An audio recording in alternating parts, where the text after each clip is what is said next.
আকাবা উপসাগরের তীরে বসে দাউদ আলাইহিস সালাম জাবুর কিতাব তেলাওয়াত করতেন। ওনার কণ্ঠের সুরের ঝংকার এত মধুর ছিল, সাগরের মাছগুলো প্রতি শনিবারে উনি আকাবা উপসাগরের পাশে যখন জাবুরের কিতাব তেলাওয়াত করতেন, সাগরের মাছগুলো সাগর রেখে দিয়ে ডাঙায় চলে আসতো। এজন্য আল্লাহ বললেন, খবরদার, শনিবার এলাকাতে মাছ শিকার করা আমি হারাম ঘোষণা করলাম। কি বার? এবার দাউদ আলাইহিস সালামের কওমের লোকেরা কৌশল করা আরম্ভ করে দিল। তারা বলল, আল্লাহ বলছে শনিবারে মাছ ধরা হারাম, খবরদার আমরা মাছ ধরবো না, তবে শনিবার আমরা বেড়া দিয়ে রাখি। কি দিয়ে রাখবো? জাল দিয়ে বেড়ে দিয়ে রাখবো, শনিবারে ধরবো না, রবিবারে যাই ধরবো। খবরদার শনিবারে ধরবি না, শনিবারে হারাম। হারাম করছে কে? তো মাছগুলো যখন তেলাওয়াত করতে আসতো, এরা জাল দিয়ে বেড়ে দিয়ে রাখতো চারদিকে, শনিবারে ধরতো না, কারণ হারাম। কারণ কি? বেড়ে দিয়ে রাখতো, রবিবারে যে ধরতো। আল্লাহ কি এটা বুঝাইছে? আল্লাহ বুঝাইছে শনিবারে যত মাছগুলো এসেছে এগুলো ধরা যাবে না, এগুলো যখন আবার সাগরের প্রবাহে ভেসে চলে যাবে, তোমরা আবার নৌকা নিয়ে মাছ শিকার করতে পারবে। ঠিক কিনা? ওরা কৌশল করে রবিবারে শনিবারে আটকে রাখতো, এরকম বেরি দিয়ে জাল দিয়ে রবিবারে যে ধরতো। আল্লাহ বললেন, আও নালা আলাহুম কামা লাআন্না আসহাবাস সাফ কুনু কিরাদাতান খাসিন। আমার সাথে কৌশল করেছিস, তোদের উপর আমার লানা, তোরা অভিশপ্ত বানর হয়ে যা। মুহূর্তে পুরো জাতিটাকে বানরে রূপান্তরিত করে দিল কে? এজন্য খবরদার, আল হাইলাতু বিল হারামে হারাম, হারাম খাওয়ার জন্য যে কৌশল করি এটাকেও হারাম ঘোষণা দিয়েছে কে? তো আমরা যেন কঠিন না করি। হালাল হারামের প্রথম মূলনীতি হচ্ছে basically everything in this world is হালাল। এই পৃথিবীতে যা আছে সবই হালাল। সব কি? সব হালাল, সব হালাল, সবই হালাল, অল্প কিছু হারাম। সুবহানাল্লাহ পড়ে। যদি এমন হইতো এই পৃথিবীতে যা আছে সবই হারাম, অল্প কিছু হালাল, খুব ভালো হইতো, তাই না? সুবিধা হইতো আমাদের। তা আমাদের সুবিধা করে দিলেন কে? সুবহানাল্লাহ পড়বেন না? বেসিকলি এভরিথিং ইজ হালাল, পৃথিবীর সব কিছু হালাল। আপনারা যদি কেউ কিছু বলে যে এটা কি হালাল না হারাম, আপনি হুট করে বলবেন আগে বলবো হালাল, যদি হারামের দলিল পাওয়া যায় তখন বলবো হারাম। ঠিক কিনা?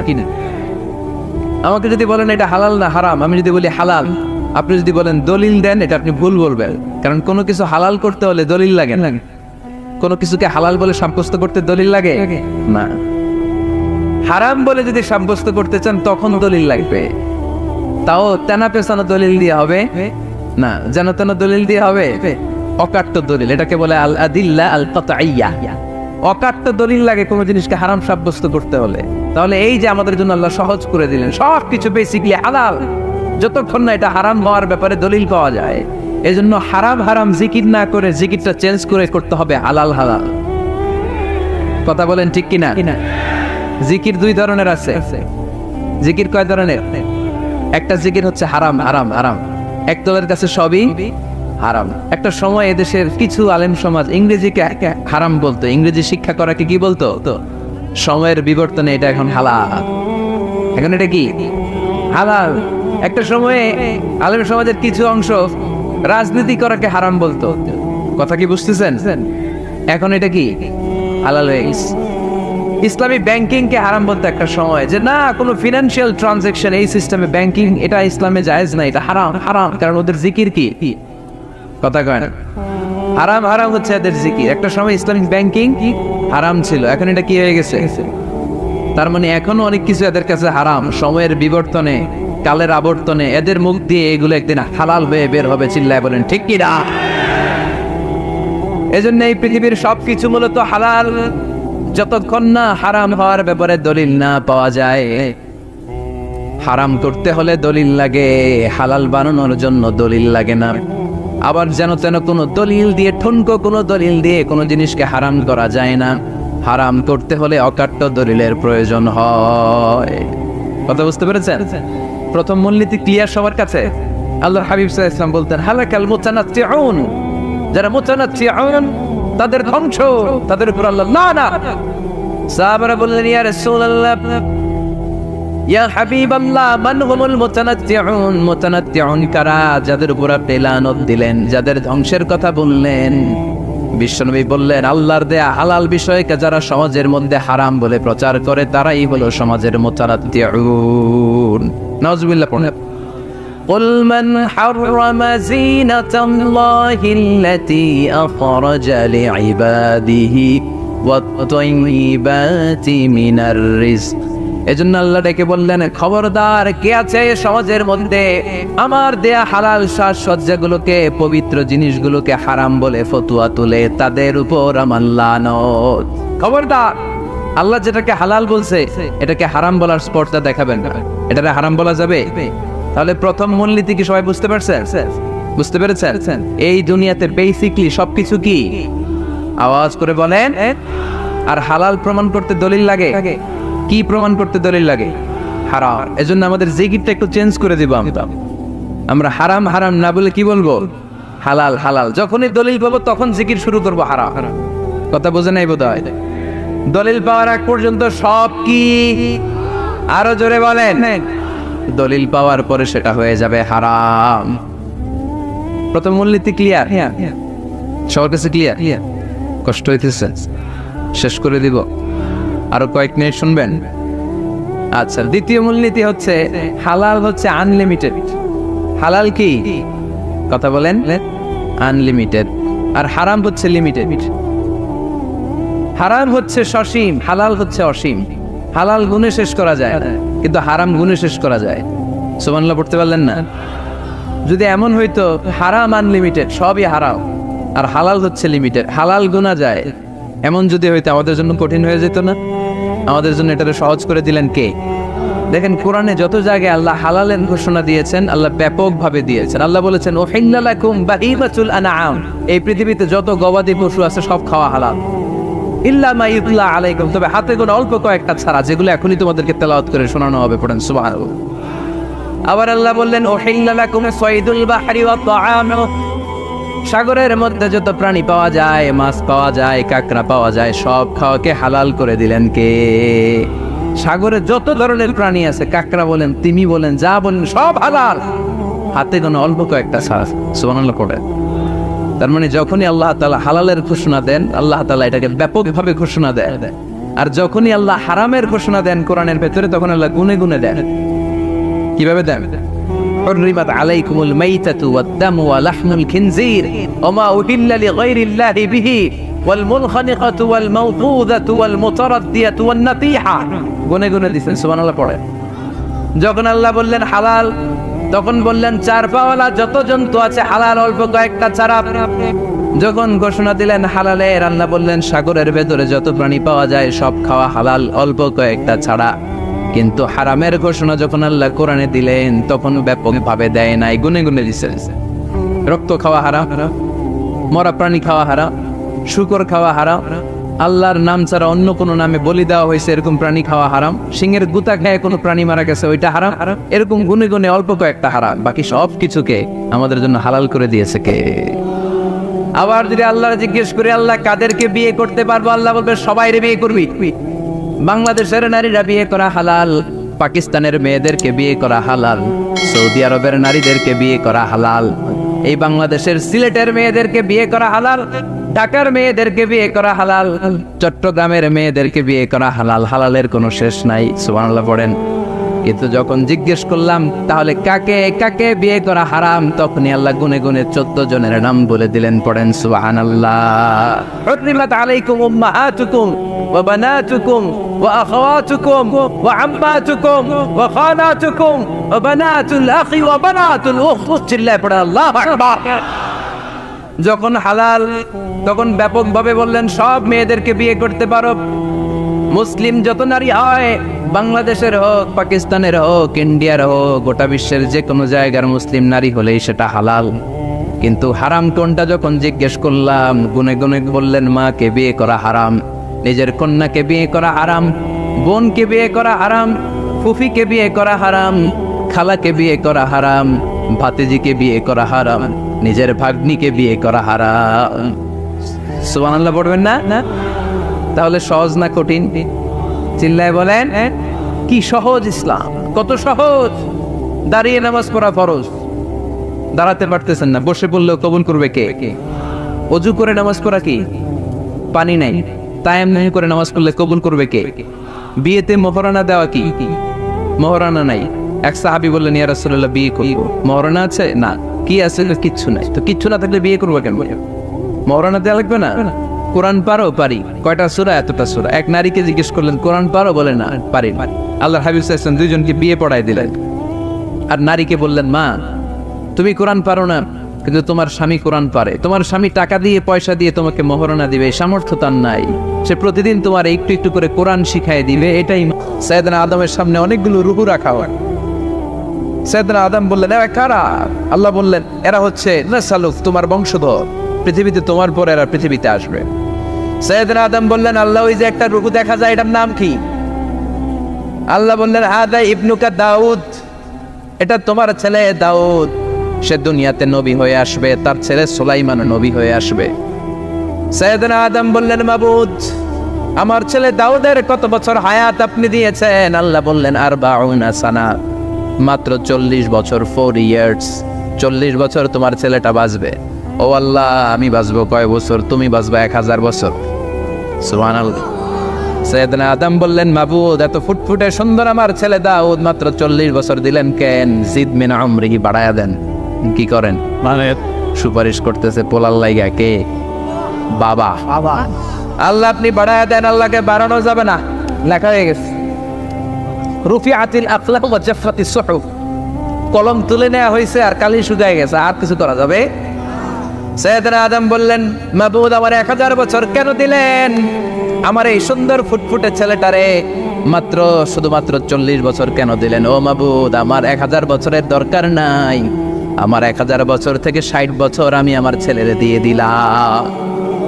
দাউদ আলাইহিস সালাম বাঁচবে 40 বছর, তো বাপ আদম যদি আরো 60 দেয়, 40 আর 60 মিলে কত হয়? 100। ভালো হিসাব বোঝে, 100। আর আদম আলাইহিস সালাম পেয়েছিলেন 1000 বছর, 60 কমে গেলে রইল কত? 940 বছর পৃথিবীতে থাকার পরে মালাকুল মাউত চলে এসেছে। কারণ এটা on time, the death will come on time, it never late, কখনো দেরি হয় না। আল্লাহ বললেন, লিকুল্লি উম্মাতিন আজালুন ফাইযা জাআ আজালুহুম লা ইস্তাখিরুনা সাআতান ওয়া লা ইস্তাকদিমুন। মৃত্যুর একটা নির্ধারিত সময় আমি বেঁধে দিয়েছি, অন টাইম, অন টাইমেই চলে আসে। 1 সেকেন্ড আগেও আসবে না, 1 সেকেন্ড পরেও আসবে না। 940 বছর বয়সে মালাকুল মাউত এসে হাজির, এসে বলল, জিতু আন আকবাদা রূহাক, রূহ কবজ করতে আসছি। আদম আলাইহিস সালাম বললেন, রূহ কবজ করতে আসছো মানে? আমি বাঁচবো 1000 বছর। কয় বছর? মালাকুল মাউত বললেন, না না, ওই যে আগের কথা স্মরণ করেন, আপনি 60 বছর দিয়া দিছিলেন। কয় না, আমি দেই নাই, আমি আরো বাঁচুম, আরো 60 বছর পাওনা আছি, আমি দেই নাই। মালাকুল মাউত বললেন, আপনি দিয়েছেন? আদম বলে, দেই নাই। মালাকুল মাউত বলে, আল্লাহ ঘটনা দেখেন, দিয়া কয় দেই নাই। আল্লাহ কয়, থাক, কথা কইস না, আয়া বস। আল্লাহ সুবহানাল্লাহ পড়েন। নাসিয়া আদম ফানাসিয়া বানু, ভুলে গেছেন উনি। আমরা ভুলে যাই, আমরা খেয়ে বলছি খাই নাই, নিছিলাম পকেটে, কয় নেই নাই। এরকম ডাকাইত আছে না নাই? নাসিয়া আদম ফানাসিয়া বানু, বিশ্বনবী বললেন, আদম ভুলেছে তো তার সন্তানরাও ভুলে যায়। জাহাদা আদম ফাজাহাদাত যুররিয়াতুহু, আদম অস্বীকার করেছে, তার সন্তানরাও অস্বীকার করে। সেদিন থেকে আল কিতাব ওয়া শুহুদ, মানে লিখে রাখার সিস্টেম আর সাক্ষীর সিস্টেম চালু হয়েছে। সুবহানাল্লাহ পড়েন। সুবহানাল্লাহ।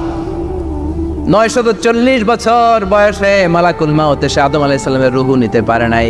উনি 1000 বছর যখন হয়েছে তখন এসে সাইয়েদনা আদম আলাইহিস সালামের রূহ কবজ করেছে। যেই দিন পৃথিবীর প্রথম মানব, প্রথম নবীর রূহ মালাকুল মাউত দুনিয়া এসে কবজ করেছে, ওই দিনটাও ছিল জুমাবার। সুবহানাল্লাহ, আল্লাহু আকবার। আবার বিশ্বনবী বললেন, লা তাকুমুস সাআ ইল্লা ফি ইয়াউমিল জুমআ, ইযা যুলজিলাতিল আরদু জিলজালাহা ওয়া আখরাজাতিল আরদু আসকালাহা, ইযা রুজ্জাতিল আরদু রাজ্জান ওয়া বুসাতিল জিবালু বাসসা। কিয়ামতের দিন পৃথিবীটাকে একটা প্রকম্পন দিয়ে কাঁপিয়ে দিবে কে? মারাত্মক একটা ঝাঁকুনি দিবে আল্লাহ, পুরো পৃথিবীটা কেঁপে ভেঙে চুরে খান খান হয়ে যাবে। এই ঝাঁকুনি আর আর্থকোয়েক, ভূমিকম্প এর ঘটনাটা যেদিন ঘটবে, ওই দিনটাও হচ্ছে জুমার দিন। চিৎকার করে পড়েন সুবহানাল্লাহ। তার মানে আদম সৃষ্টি হলো জুমার দিনে, দুনিয়ায় নামিয়ে দেওয়া হলো জুমার দিনে, তওবা কবুল করে নেওয়া হলো জুমার দিনে। রূহ কবজ করা হলো জুমার দিনে, আবার কিয়ামত সংগঠিত হবে জুমার দিনে। পড়েন সুবহানাল্লাহ। আবার বিশ্বনবী বললেন, আর রমাদান ইলা রমাদান, এক রমজান থেকে আরেক রমজানের মাঝখানে যত গুনাহ হয় মাফ করে কে? আল্লাহ। তারপরে বিশ্বনবী বললেন, আল উমরাতু ইলাল উমরা, কেউ যদি একবার উমরা করে পরে আবার করলে 2 উমরার মাঝখানে গুনাহগুলো মাফ করে দেয় কে? আবার বিশ্বনবী বললেন, আল জুমআতু ইলাল জুমআ কাফফারাতুন লিমা বাইনাহুমা, এক জুমার পর থেকে সামনের জুমা আসা পর্যন্ত যে সগীরা গুনাহগুলো হয় সবগুলো সগীরা গুনাহ মাফ করে দেয় কে? রজব শাবানে বরকতে দাও, রমজান মাসে গুনাহ ঝড়াও, সপ্তাহ জুড়ে তুমি বরকতে দাও, জুমার দিনেতে গুনাহ ঝড়াও, রজব শাবানে বরকতে দাও, রমজান মাসে গুনাহ ঝড়াও। ঠিক কি না? তার মানে জুমার দিন গুনাহ মাফের দিন। সারা সপ্তাহে ভুল ত্রুটি অন্যায় যা করলাম জুমার নামাজের বদৌলতে সব গুনাহ মাফ করে দেয় কে? এই দামি দিনটাকে আল্লাহ ইহুদিদের দিতে চেয়েছিলেন, পায় নাই। আলহামদুলিল্লাহ করবেন না? আলহামদুলিল্লাহ। ইখতিলাফু, তারা ইখতিলাফ করে হারাইছে এটা। এই দামি দিনটা রব্বুল আলামিন নাসারাদেরকে দিতে চেয়েছিলেন, ফাখতালাফু, ওরাও ইখতিলাফ করে হারাইছে। এজন্য ইখতিলাফ ভালো জিনিস না খারাপ জিনিস? মারামারি ভালো জিনিস না খারাপ জিনিস? আর ঐক্য করা ভালো জিনিস না খারাপ জিনিস? ঐক্য করতে রাজি আছেন? ইহুদিদেরকে আল্লাহ দিতে চাইলেন, ইখতিলাফ করে হারাইছে। নাসারারাও হারাইছে। ফাজা আল্লাহু বিনা ফাহাদানা বিহাদা দ্বীন, রব্বুল আলামিন এই দিনটা আমাদেরকে দিলেন, আমরা ইখতিলাফ করি নাই, বিশ্বনবীর হাতে হাত রেখে ঐক্য করে ঘোষণা দিয়েছি জুমার দিন আমাদের সাপ্তাহিক দিন। সুবহানাল্লাহ। বিশ্বনবী বলেন, ফাগাদান লিল ইয়াহুদ, সাপ্তাহিক আনন্দের দিন ইহুদিদের জন্য হচ্ছে শনিবার, ইয়াউমুস সাbt, ও বাদা গাদ লিন নাসারা, আর খ্রিস্টানদের জন্য হচ্ছে রবিবার, আর আমাদের জন্য হচ্ছে শুক্রবার। চিল্লায় পড়েন আল্লাহু আকবার। তার মানে জুমার দিন, জুমাবারের মর্যাদা বেশি না কম? চিল্লায় বলেন বেশি না কম? জুমার দিন সকালবেলা ফজরের নামাজের পর থেকে ফেরেশতারা যতগুলো মসজিদে জুমা অনুষ্ঠিত হয় ওই মসজিদে ঢোকার প্রতিটা দরজার মধ্যে দাঁড়িয়ে থাকে। কারা কারা আগে আগে জুমার নামাজ পড়ার জন্য মসজিদে যায়, প্রত্যেকের নামগুলো একটা জান্নাতের রেজিস্ট্রি খাতার মধ্যে তুলে নেয়। এই নামগুলো স্পেশালি আল্লাহর কাছে পাঠানোর জন্য। সুবহানাল্লাহ কইবেন না? ডানে বায়ে সামনে পেছনে যতগুলো দরজা, প্রতিটা দরজায় ফেরেশতারা বসে থাকে। কে আগে আসলো নাম তুলে দেয়। তুলতে তুলতে তুলতে তুলতে খতিব সাহেব যখন খুতবা দেওয়ার জন্য মিম্বারে যেয়ে বসে যায়, ফেরেশতারা তাদের খাতা বন্ধ করে তারাও খতিব সাহেবের সামনে জুমার খুতবা শোনার জন্য বসে যায়। পড়েন সুবহানাল্লাহ। প্রথম জুমার দিন জুমার মসজিদে যে ঢুকবে, বিশ্বনবী বললেন, আল্লাহর রাস্তায় একটা উট কুরবানি দিলে যেই সওয়াব, এই সওয়াব আল্লাহ আমলনামায় দিয়ে দেয়। দ্বিতীয় পর্যায়ে যে ঢুকে, বিশ্বনবী বললেন, বাকারা, গরু কুরবানির সওয়াব পায়। 3 নম্বরে যে ঢুকবে, বিশ্বনবী বললেন, কাবশা, হাদিসের ভাষায় এসেছে আল কাবাস, কাবাস মানে হলো বকরি, বকরি কুরবানির সওয়াব। 4 নম্বরে যে ঢুকবে তার হচ্ছে দাজাজা, দাজাজা মানে মুরগি। 5 নম্বরে যে ঢুকবে, বিশ্বনবী বললেন, বাইদা, নোয়াখালীরা কয় বয়দা, আমরা কই আন্ডা, কুমিল্লায় কই ডিম। আছে না নাই? আছে। এক দেশের কত ভাষা, এক দেশের গালি আর এক দেশের বলি। আমরা বলি ছেলে, কুষ্টিয়ায় বলে পুত্র, আরেক জায়গায় গেলে বলে হুত, আরেক জায়গায় গেলে বলে ফোয়া। আছে না নাই? আছে। এক এলাকায় বলে বেটা ছেলে, ছেলেদেরকে বেটা ছেলে। মরদ ফোয়া, মরদ ফোয়া হইতে না, মরদ ফোয়া হবে। আহা, কি ভাষার বৈশিষ্ট্য! তো যেটাতে আমরা বলি ডিম, কোথাও বলে আন্ডা, কোথাও বলে বয়দা। তো এই বয়দা আল্লাহর রাস্তায় দান করে দিলে যেই সওয়াব, পঞ্চম ব্যক্তি ওই সওয়াব পাবে। এই 5 জনের পরে আর লেখালেখি নাই, বাকিদেরটা নরমাল এন্ট্রি করে সব ফেরেশতারা খুতবা শোনার জন্য বসে যায়। সুবহানাল্লাহ। তো জুমার দিনে আগে আগে যাবেন তো। সুনানে তিরমিজি আর মুস্তাদরাকে হাকিম, মুসনাদে আহমদ ইবনে হাম্বলের হাদিস। আল্লাহ যখন পৃথিবী বানালেন, এই পৃথিবীটা ঘোরার পাশাপাশি কাঁপাকাঁপি শুরু করে দিল। এই পৃথিবীর কাঁপাকাঁপি বন্ধ করার জন্য রব্বুল আলামিন পৃথিবীর মধ্যে পাহাড় গেড়ে দিলে। 7টা tectonic plate, 7 tectonic plates creates the mountain range না। 7টা টেকটনিক প্লেট আল্লাহ দিলেন। প্লেট পৃথিবী সৃষ্টি করার পরে পৃথিবী কাঁপে, আল্লাহ পাথর দিয়ে প্যারেক মারলেন, পৃথিবী আর কাঁপে না। সুবহানাল্লাহ করো। ফেরেশতারা দেখে তো অবাক। ফেরেশতারা বলে, আল্লাহ পাহাড়ের এত শক্তি, পাহাড় কেটে দিলেন, পৃথিবীতে আর পৃথিবী কাঁপে না। আল মিন খালকিকা আশাদ্দু মিনাল জিবাল, আল্লাহ আপনার সৃষ্টির মধ্যে পাহাড়ের চেয়ে শক্তিশালী কি কিছু আছে? আল্লাহ বললেন নাআম, আছে। আল হাদিদ, লোহা। লোহা পাহাড়ের চেয়ে শক্তিশালী, কারণ লোহা পাহাড়ে মারলে পাহাড় ভেঙে যায়, ঠিক কিনা? ফেরেশতারা আরো অবাক, লোহা এত শক্তিশালী? আল মিন খালকিকা আশাদ্দু মিনাল হাদিদ, আল্লাহ তাহলে লোহার চেয়ে শক্তিশালী মনে হয় কিছু নাই, আছে? আল্লাহ বললেন নাআম, আছে। আন্নার, আগুন, কারণ আগুনের মধ্যে লোহা ফেলে দিলে লোহা গলে যায়, ঠিক কিনা? ফেরেশতারা তো আরো অবাক, ফেরেশতারা বলে, তাই নাকি?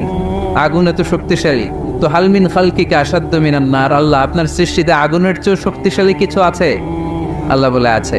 আলমা, পানি, কারণ আগুনের মধ্যে পানি ঢাললে আগুন পাওয়া যায়। ফেরেশতারা তো এবার আরো অবাক, পানি এত শক্তিশালী, ওই পানি গট গট গট গট করে আমরা খাই, এত শক্তিশালী আল্লাহ। আল মিন খালকিকা আশাদ্দু মিনাল মা, আপনার সৃষ্টিকুলের মধ্যে পানির চাইতে শক্তিশালী কি কিছু আছে? আল্লাহ বলে, আছে। সেটা আবার কি? আল্লাহ বলে, আর রিহ, বাতাস। বাতাস যখন সাগরের পানির মধ্যে উচ্ছ্বাস মারে তখন এটা জলোচ্ছ্বাস হয়ে যায়, ঠিক কিনা? বাতাসের ধাক্কায় পানি জলোচ্ছ্বাস হয়ে এক জায়গা থেকে আরেক জায়গায় যায়। আল্লাহ বললেন, পানির চাইতেও শক্তিশালী সৃষ্টি আমার আছে, ওইটার নাম বাতাস। ফেরেশতারা অবাক হয়ে আবার জিজ্ঞেস করে, আল্লাহ আপনার সৃষ্টিকুলের মধ্যে বাতাসের চাইতেও শক্তিশালী কিছু আছে কিনা বলেন। আল্লাহ বললেন, আছে। বাতাসের চাইতেও শক্তিশালী হলো আমার আশরাফুল মাখলুকাত মানুষ। মানুষ শক্তিশালী, ওই মানুষ যে মানুষ গোপনে দান করে, গোপনে।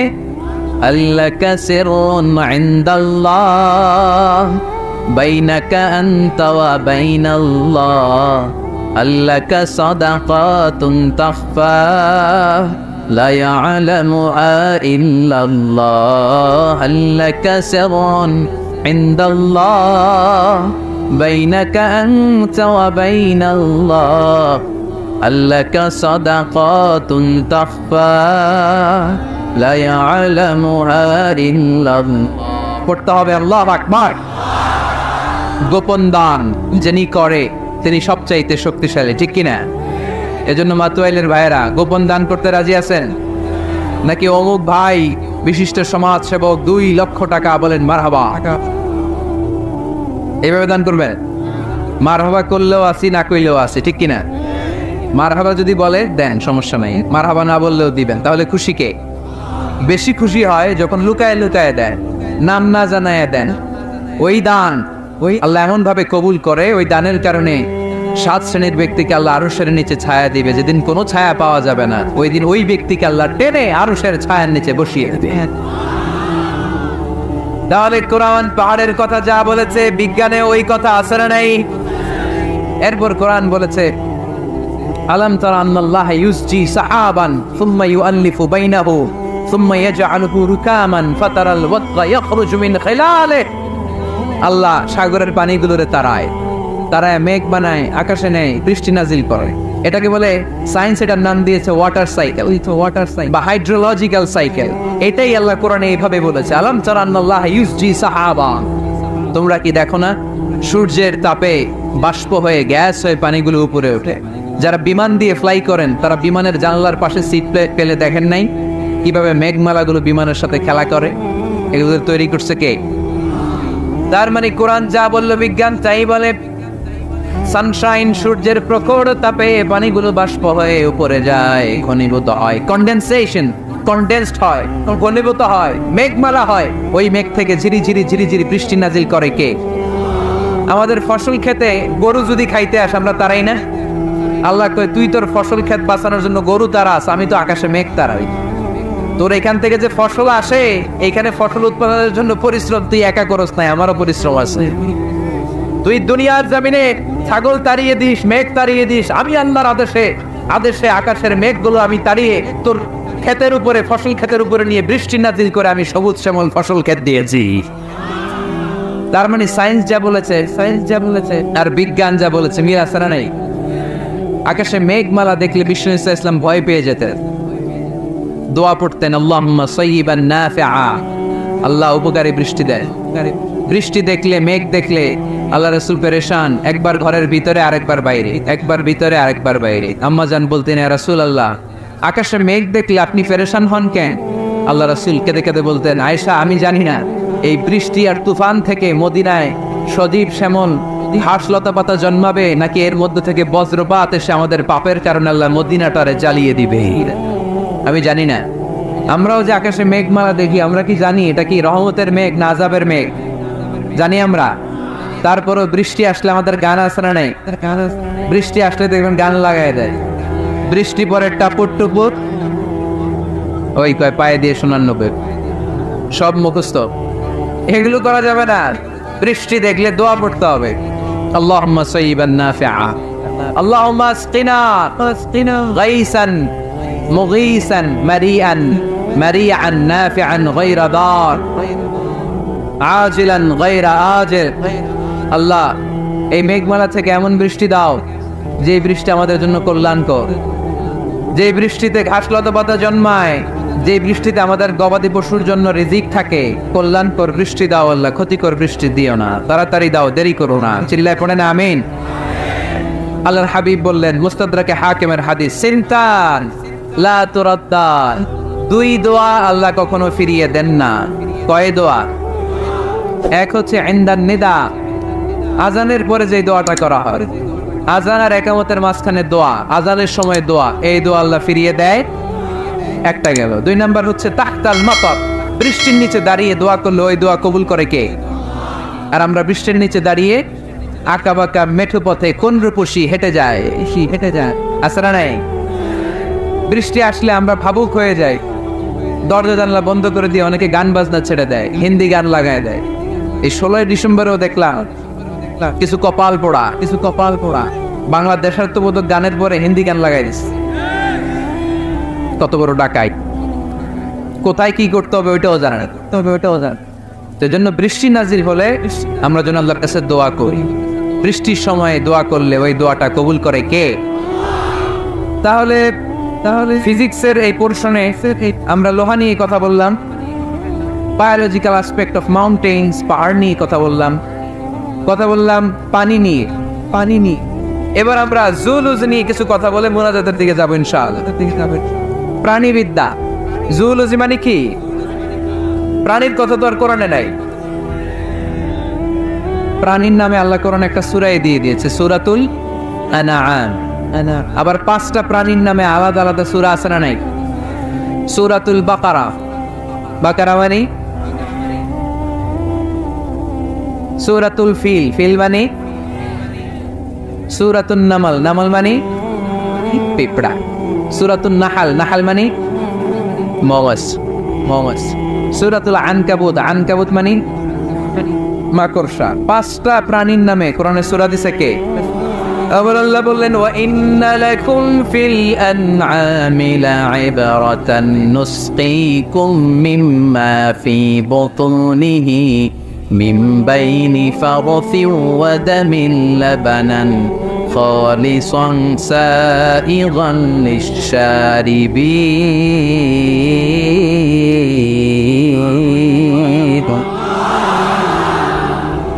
প্রাণীর পেটের ভেতর থেকে আমি তোমাদের জন্য একটা লিকুইড পদার্থ বের করি মিমবাইনি ফারসি ওয়া দামিন লাবানা। এই লিকুইড পানিটা গোবর আর রক্তের মাঝখান দিয়ে আমি বের করি, কিন্তু এই পানিটার মধ্যে গোবরও মিশে না, রক্ত মিশে না। সুবহানাল্লাহ। লাবানান খালিসান, এটার নাম ফ্রেশ মিল্ক, এটার নাম সাইগান লিশ-শারিবিন, খেতে খুব সুস্বাদু। সুবহানাল্লাহ পড়ে। মাতোয়াইলে গরু গাভী পালেন নাকি আপনারা? কারা কারা পালেন দেখি? ছাগল পালেন কারা কারা? মা বা'আসাল্লাহু নাবিয়্যান ইল্লা রা'আল গানাম। এই দুনিয়ায় এমন কোন নবী নাই যে নবী ছাগল চড়ায় নাই। ছাগল চড়ানো নবীর সুন্নাত। সুবহানাল্লাহ কইলেন না? তাহলে মেকানিজমটা দেখেন, what a brilliant mechanism of discharging milk from animals body. আল্লাহ বললেন মিমবাইনি ফারসি ওয়া দামিল লাবানা। ফার্স মানে গোবর, ফার্স মানে দাম মানে রক্ত, দাম মানে, তাহলে গরুর পেটের এক লাইনে থাকে গোবর, এক লাইনে আরেক লাইনে রক্ত। গোবরও না পাক, রক্ত, গোবর খাওয়াও হারাম, রক্ত খাওয়াও।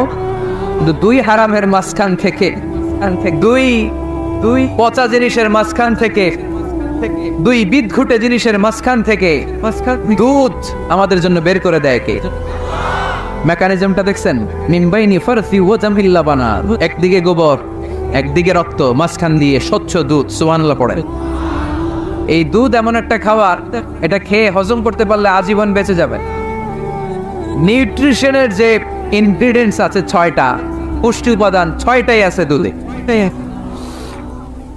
এজন্য আল্লাহ রাসূল সাল্লাল্লাহু আলাইহি ওয়াসাল্লাম দুধ বড্ড পছন্দ করতেন, আর বলতেন আলাইকুম বিআলবানিল বাকার, তোমরা গরুর দুধ খেও। ফাইন্নাহা তুরাম্মু মিনাল আশজার, কেননা গরুর দুধ এটা ঘাস লতা পাতার নির্যাস। গরু কি খায়? ফাস্ট ফুড খায় না? গরু বার্গার খায় না? ফ্রেঞ্চ ফ্রাইজ খায় না? টিক্কা খায় না? চিকেন কাবাব? গরু কি খায়? এই ঘাস খাবে, মানে শাকসবজি খাবেন। গরু ঘাস খায়, এজন্য গরুর পেট থেকে দুধ বের করে দেয় কে? আলাইকুম বিআলবানিল বাকার, তোমরা গরুর দুধ খেও। কত বড় ডাক্তার ছিলেন বিশ্বনবী মুহাম্মদ সাল্লাল্লাহু আহমদ, বড় বিশ্বস্ত ডাক্তার। যেটা খাইতে বলছে ওটা খাইলে কোনো রোগ হবে? সে কোন বন্ধু বলো বেশি বিশ্বস্ত, সে কোন বন্ধু বলো বড় বিশ্বস্ত, কার কাছে মন খুলে দেয়া যায়, কার কাছে প্রাণ খুলে বলা যায়, হওয়া যায় অতি আশ্বস্ত, তার নাম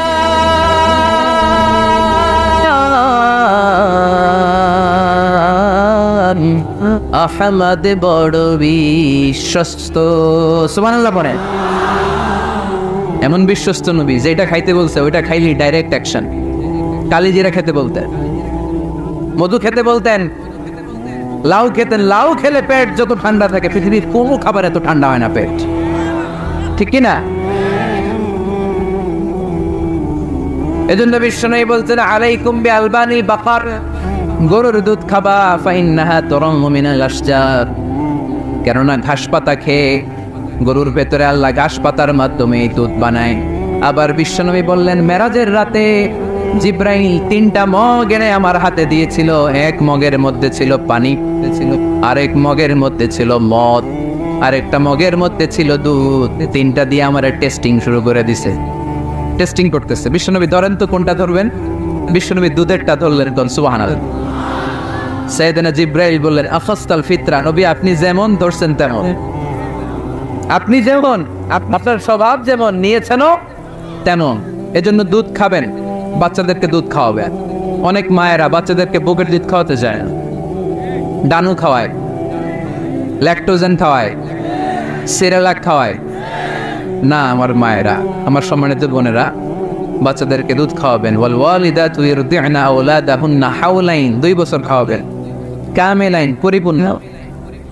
লিমান আরাদা ইউতিম্মার রাদাআ, কারণ মায়ের বুকের দুধের প্রথম যে দিক থেকে যে দুধটা বের হয় এটাকে বলে শাল দুধ। এই শাল দুধের মধ্যে অনেক ন্যাচারাল ভ্যাকসিন আছে।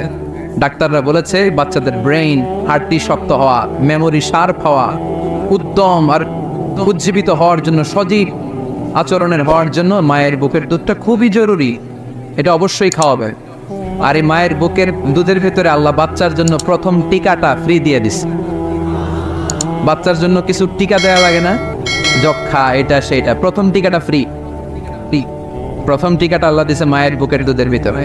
এজন্য নিজেরাও দুধ খাবো, বাচ্চাদেরকেও মায়ের বুকের দুধ খাওয়াইতে হবে, ঠিক কিনা? গরুর দুধের ভিতরে অনেক পুষ্টি আছে, হজম করতে পারলে অনেক পুষ্টি। আমরা যেন বেশি বেশি দুধ পান করি, আল্লাহ তুমি তৌফিক দান করো। তাহলে দুধের এই কথা কোরআনে যা আছে, সায়েন্স তাই বলছে।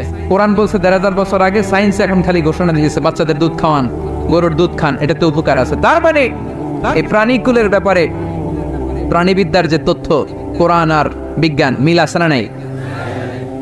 এরপরে কোরআন বলেছে মধু খাও। وأوحى ربك إلى النحل أن اتخذي من الجبال بيوتا ومن الشجر ومما يعرشون ثم كلي من كل الثمرات فاسلكي سبل ربك ذللا يخرج من بطونها شراب مختلف ألوانه فيه شفاء للناس إن في ذلك لآية لقوم يتفكرون